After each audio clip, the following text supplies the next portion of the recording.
In our post-industrial age, because of atomization, loneliness, because of the breakup of community, the way to somehow reify or deify ourselves is through the creative act.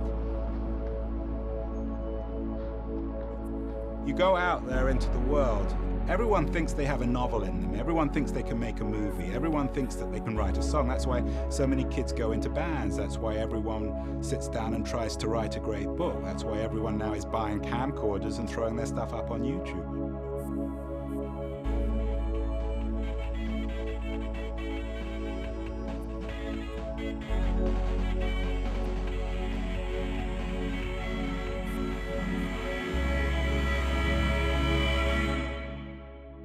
It's a lot more people are making music, and music is definitely democratized now to where anyone can make an album. You know, any single person with the most minimal software can make a record, put a record on the internet, let the entire world know they exist.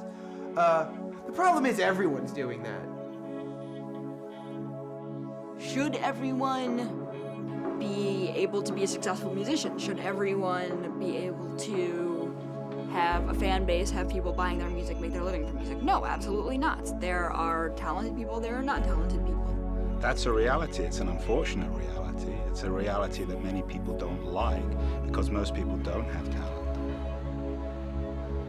So for a serious young filmmaker, these are very, very depressing times. When you leave everything to the crowd, when everything becomes democratized, where everything is determined by number of clicks, you're by definition undermining the seriousness of the artistic endeavor.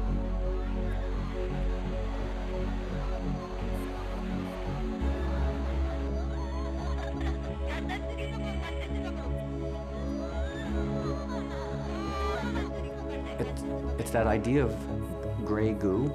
You know, this idea that, like, if you have little bitty, like, biomachines that can replicate themselves, there's nothing to stop the world from being covered in gray goo. You know, these little things are going to replicate themselves until there's nothing left of the world except for these little bitty machines.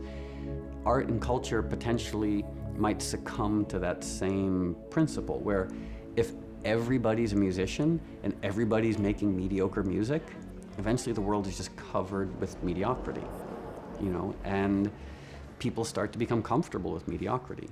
And that, to me, is the danger.